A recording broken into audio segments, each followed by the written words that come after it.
Hello, hello. How is everyone today? So excited to see you. And thank you so much for joining us on this important conversation. This is Mental Health Awareness Month. And I wanted to do this four-part series. This is our first one. And I wanted to do this series because even in a time like this, there's still a stigma around mental health. And I am here today with Simone's speech. Simone, you want to introduce yourself?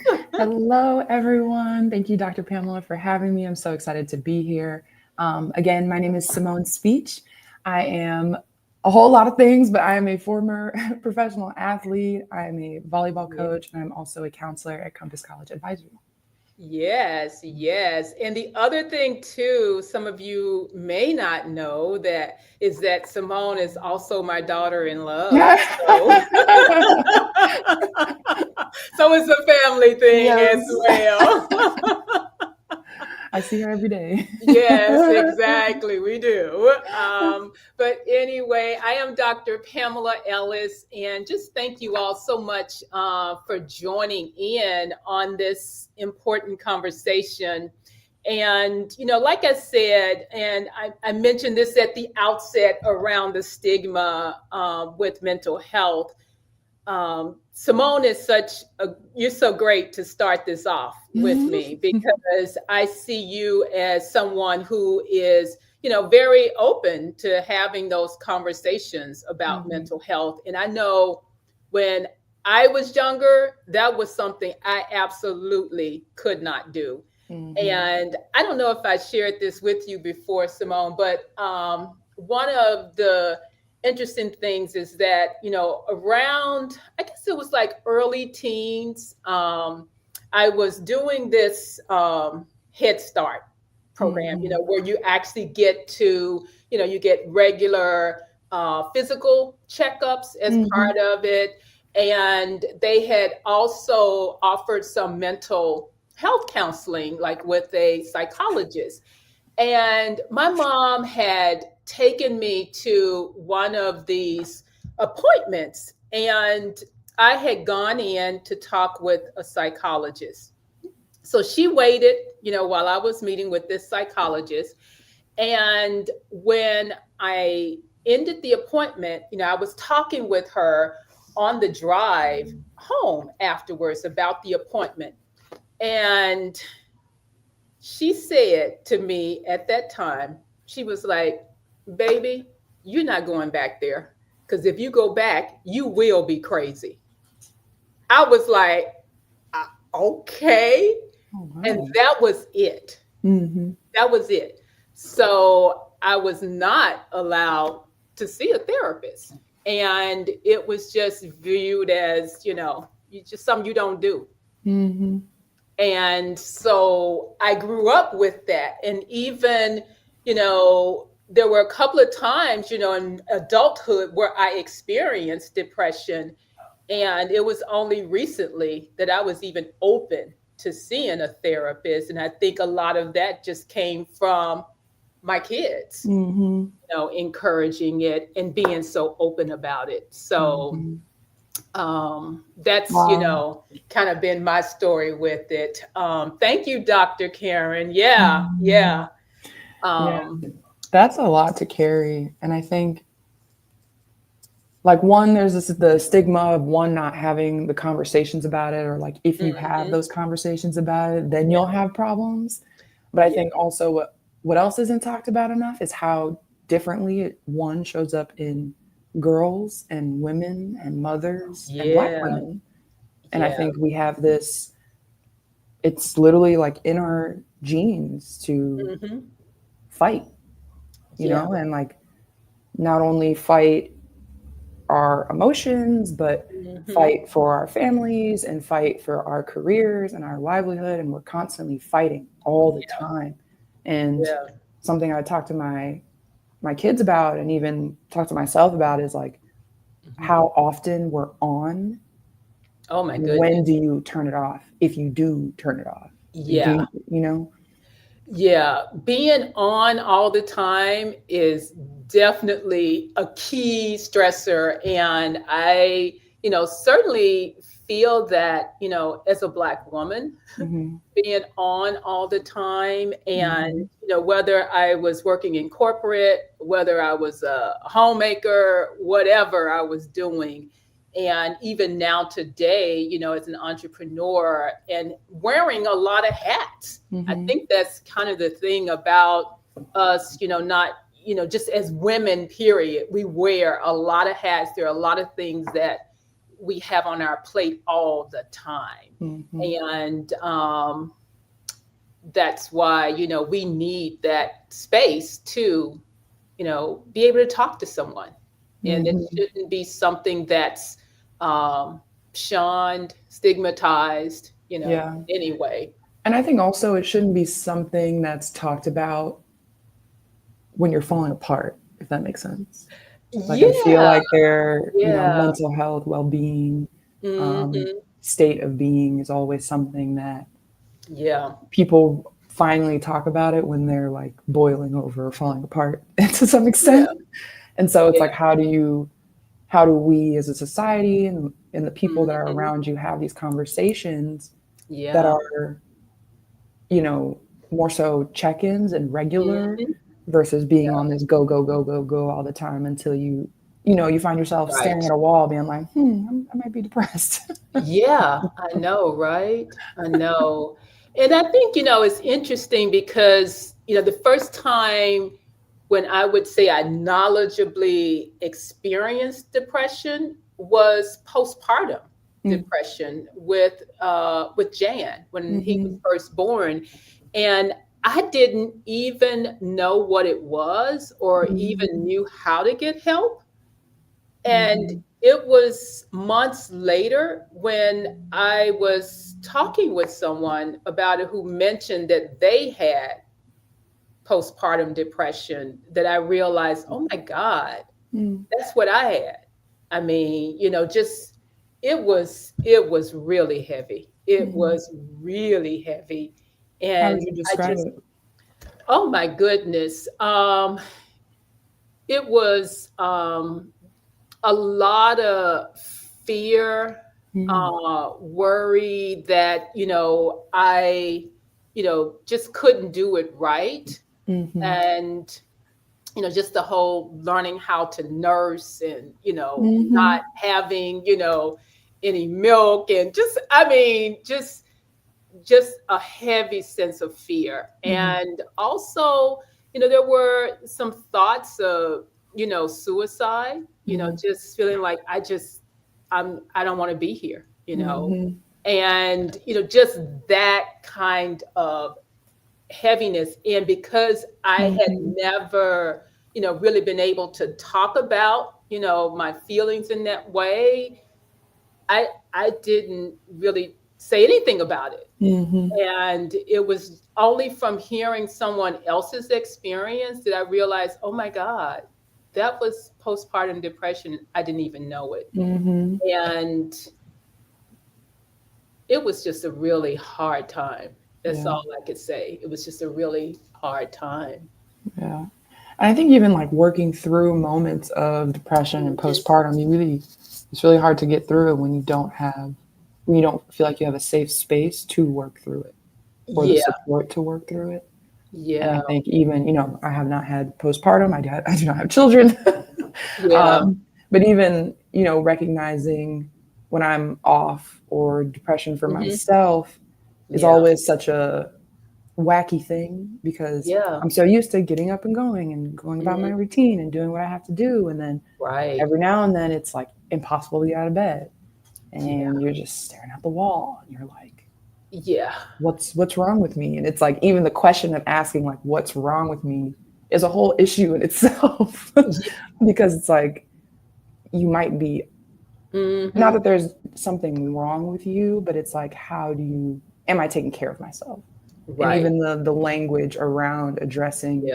whatever issues you might be Hmm. going through is a I'm sure we could have a whole other LinkedIn live about that.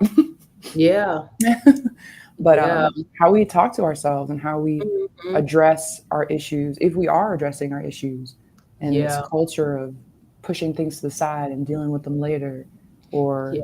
um, just continuing to push through things Mhm. because we don't know how to stop. You know? Right. Right. And I feel like, the only thing that kept me going was, knowing that I had to take care of Jan, Mm-hmm. and it was just kind of this, pushing through it, even in times when I just didn't want to get out of bed or do anything. Mm-hmm. I knew I had to get up, to feed him or get up to take him somewhere. Mm-hmm. And, I had a friend, a dear friend of mine, April, who came to visit me when Jan was born. And that, helped because while she was there, it was a focus on other things. And she Mm-hmm. also, would help with, watching him or changing him and that kind of thing. And I just didn't realize, what I was experiencing. Mm-hmm. Really did. Now, how would you define strength? Strength. Mm-hmm. Ooh, gosh. Did we talk about you gonna ask me questions like this? Well, I have a response. I have a response to this Honestly, question. I'm sorry, this turned into therapy. My bad. that's a good question because I don't even know if I've ever really thought about it before. And I'm curious, if any of our anyone in the audience could say how they would define it. Mhm. Gosh, let me pause on that because I'm not sure. You said you have a definition? Kinda. I guess more so a feeling and an experience versus like a worded definition. Okay. I guess I can go first. I asked because, from playing volleyball, it being in such a high pressure situation, right? There's Mm-hmm. always this emphasis to be tough and be strong and Yeah. work hard Yeah. and all these things, but and like be strong. And it's like, what does strong look Mm-hmm. like? Is it, Yeah. being the loudest, like showing up Mm-hmm. first and hearing you talk about everything you went through Mm. postpartum and like how you got through it? It is really that strength is silent. It's very quiet. It's Yeah. very unnoticed.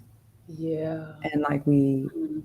mental health is a lot of the ways that people talk Yeah. about it is like being strong and Yeah. showing up, when usually that's the front.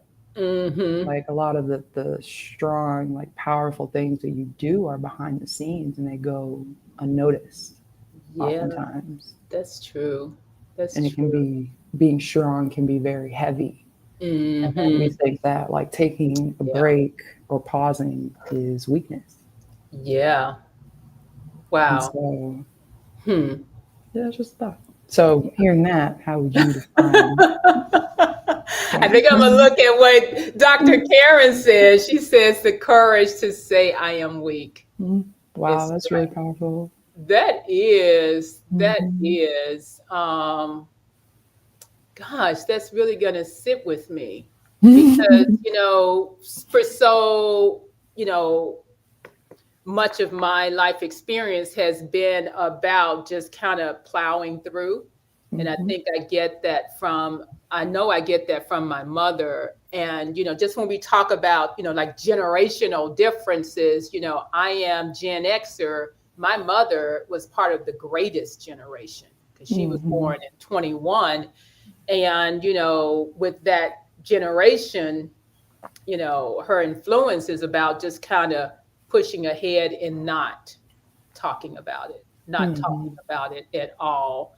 And that's what I've done. And I think that's kind of how I would think of defining strength Mhm. is what you just shared in terms of being silent and, you know, pushing through.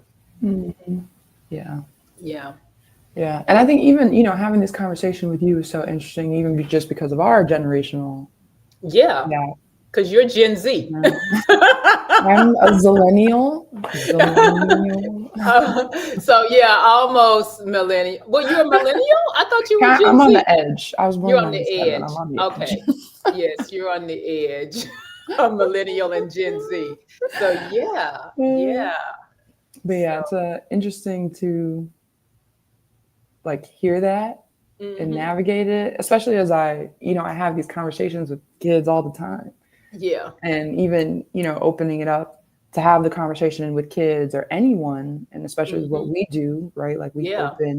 we open the door to carry an emotional weight for others. And hmm so I not only are we dealing with our own emotions and exhaustions, but we actually carry the emotion and exhaustion of others. And so Yeah. it's multiplied oftentimes. It is. And I don't even know if I even thought about it in that way, but yes, it is. We are carrying the kids that we work with. We're carrying their emotions. We're carrying their parents' Yeah. emotions as Mhm. well. And I think that probably with you being a coach, you really see it a lot because parents, want their kids to win and they're out there sometimes maybe trying to coach on the sidelines and Mhm. you see the same thing. Mhm. Yeah, it's Yeah. I love it. It's rewarding 100%. But then I definitely have the interactions where like I take it home and it sits, Yeah. and I have to actually like mentally imagine myself like putting up a little bubble Uh, so I can keep, my kids' emotions separate from mine. Because how am I supposed to right. help them with an empty cup? And Yes. so, like recently, I had a kid, we had a game, it was a great game. hmm Afterwards, the kid was off to the side, and I went up there and I was like, "Oh, what's going on?" And he was like, Yeah. "My game is terrible. Like, hmm I just feel awful. I need to be better." And I had to be like, it was just a wave of emotion, especially from an Yeah. unexpected situation because the game went well. Yeah. And so clearly, it was just a lot of things that had been building up, and you Uh-huh. know, these kids have these expectations of themselves, and of course, Yeah. as coaches, we have these expectations as well. But also, how do hmm we lift them up and Yeah. encourage them and push them to be their best selves without hmm them drowning from the pressure that's not only on them from themselves and their parents, Right. but just from sports in general. So it's a very interesting balance. And I think Yes. to be a good coach or a good leader, like you have to know when to kind of stop them dead in their tracks and like let them know, like, yes, I want you to be great, but you don't have to be perfect. Mm. And Yeah. like really sitting with that and helping them work through it, so they Yeah. can go on to be them best selves, not even just in their sport, but emotionally and mentally and physically and all of those things. You touched on a really important word that I think of as describing this Gen Z Mm-hmm. is perfect Mm-hmm. because I think that that word brings about so much stress, anxiety, because of students wanting to get it just right or teens wanting to get it just right, Mm-hmm. young adults just wanting to get Oh, it just right. 100%. And I would imagine that you see that all the time. Oh I my mean, goodness. I yeah, think the hardest part about the moment in time that we're in is that, and I won't even just say kids, but everyone, we have access to too much. And yeah, so for example, for the kids, I have a 16-year-old who's, saying they want to be great, they want to be perfect, but they're comparing themselves to 21-year-old college players. yeah, yeah. And so they miss the whole, 4 or 5 years of Right. just, knowledge and Yeah. and growth, and they hmm forget that, your volleyball skill will take you so far, but it's Right. time, it's experience. And Yeah. so all the things that they're absorbing on TikTok and Instagram, and they're like, oh, Mm, this is how you become yeah. perfect. Yeah. And it's Yeah. so easy to just see something in front of you, but not acknowledge the work that went into it. Right. And they Right. just get, caught up in, I need to be Mhm. that, but not like how Yeah. they get there. Yeah. Now, this is a different kind of question, but I wonder for you, how do you separate, being a coach versus, getting into anything, I guess, a therapist, because like sometimes I'll hear sometimes where, I may be in a conversation with a student or a parent that, kind of goes beyond my I see. role as a coach, but it would Mhm. be like me being their therapist. And I was like, no, I'm not a therapist. I'm not trained to do that. But I would imagine that, sometimes there may be situations where, what you are advising, maybe, Mhm. is crossing over into that role and you have to Yeah. separate it out, especially with, you know, working with so many teenagers. The funny thing about that question, and I have come to realize this recently, is they're kind of the same thing, to be honest. And there's Oh, and I mean this in a sense of, as a coach, so I coach volleyball, right? And so I yeah. there's the technical side of it where I can instruct them and, fix Hmm. specific skill related things. Yeah. But there's also, we have a saying in volleyball that like 75% of the game is mental. Yeah. And Yeah. so I have to also train them Hmm. to be able to focus. And Yeah. when you have to focus, you also have to be confident. And Hmm. confident trickles into a lot of things. And Right. so when they confide in me on, if they're feeling nervous or insecure, a lot of those emotions don't come from just volleyball. And they Mm. confide in me as a coach, not only because of, my knowledge on the game, but also my experience as experiencing those emotions as well as a player. Mm. And so, yes, no, I'm not a therapist. I cannot diagnose anybody, but I do have the authority to be vulnerable with them because I have Mm. lived that experience. Ooh, I like that. And Yeah. so I think, similar to us being consultants and helping families navigate, there are those moments where it does cross over into Yeah. their therapy Yeah. territory, I but know. I'm a marital therapist at yeah, times. it's more of a testament to you Yeah. because you have lived those experiences Right. Right. Yeah. and have learned from them and have built this incredible, world of Hmm. college advising through them. And Yeah. so it's not necessarily that you're a therapist, but you do have Yeah. insight on those emotions and those experiences and That's the things true. that they're struggling Yeah. on. Hmm. They want to hear how you Yeah. they want to hear how Yeah. you went through it and not necessarily be diagnosed with something. It's just more so to help them continue to navigate the experience. That's a great distinction. That's a really great distinction. Mm-hmm. Even though they may tease and say, I'm their therapist, it's like, I've, been through it and had those same feelings Mm-hmm. and, can be vulnerable as well in sharing what Mm-hmm. that experience has been. I think that's how people Good. connect too, right? You Yeah. connect through, moments and Hmm. emotions and shared experiences. And, Yeah. sometimes therapy is very important. We love our therapists. They are super, super important. But it's Yes. also important to, connect with people in your circle in that way too. Yes. Yes.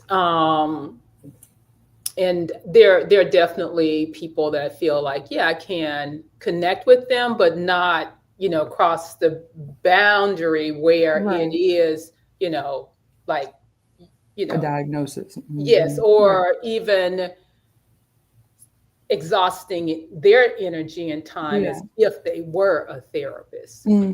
So yeah. Mhm. So you Yeah. have to, I think, still maintain those boundaries and keep a good friendship as well. Yeah. Absolutely. Yeah. Absolutely. Mhm. Yeah. So wow, okay. We went into some places I didn't even know we were going to go.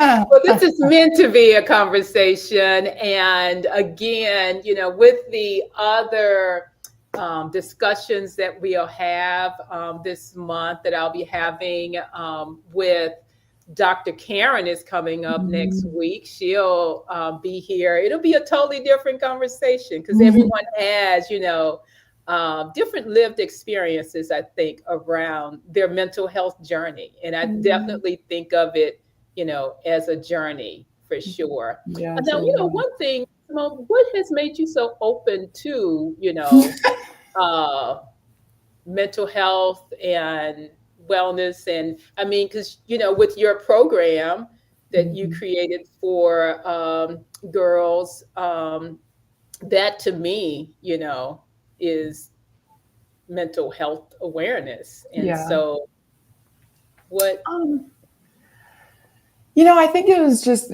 one going through high school and college and volleyball, and I feel like I had a lot of physical incidences that were Hmm. ignored because I thought they were volleyball related, when in reality they were just stress and mental health related. And Hmm. I think the first time that happened, it really like blew my mind Really? because, you hear about stress, like Yeah. homework, stressful, Hmm. work, stressful, but no one Yeah. had like had a genuine conversation with me about Mm. how it can show up in my life, like just as a woman, as a girl. Yeah. Oh, sorry, my dog. um, and that bothered me. I was like, I feel like I've had all Mm. these other conversations about, how I'm supposed to go to college and how to, Yeah. finish my homework, but like no one wanted to sit down and have a conversation with me about how to get through the day sometimes. Yeah. Um, and that really stuck with me. And I think my Mm. entire life I've always kind of been the person who I'm very sensitive to people's emotions. Yeah. And so like I can walk into a room and I can feel it, and like I know some Mhm. people also are like that, Yeah. and I've always been like that my whole life, and I'm like, why does it Mhm. feel like this isn't okay to talk about? Yeah. Like, why does it have to Yeah. be when it's the end of the world or something major Mhm. happening? Like why can't it be Yeah. within conversation? So Yeah. yeah. Okay. Really good. I've always been curious about it. So thanks for sharing. So with that, I want to thank everyone who joined us and everyone who's listening to the replay as well. My heart is full of gratitude for you listening in on this conversation. And Dr. Karen, appreciate you for joining in via text. And I'm looking forward to having a conversation around mental health and wellness with you next week. We're going to be doing that next Tuesday. And the other thing I am going to invite each and every person to do is to support my campaign this month, where I'm actually raising funds for crisis text line. And I am running for mental health, is how I'm doing this fundraising effort. And I'm going to be running a half marathon in Austin, Texas. I don't have my shirt with me right now. Thank you, Virgistine. Thank you. Thank you, Jan. I appreciate you guys. But yes, I am running for mental health this month. And so all of the proceeds will go to Crisis Text Line because they're doing some amazing work with, supporting mental health through texting. And so I'll be posting more about it. I'll put a link in the chat as well so that you all can support the great work that they're doing and just, you know, give me some encouragement for this half marathon I got to run because I don't know how hot it's going to be in Austin that day, but I'm just like, woo, it's got to start early. Oh, so thank you all so very much. And I will look forward to seeing you next time.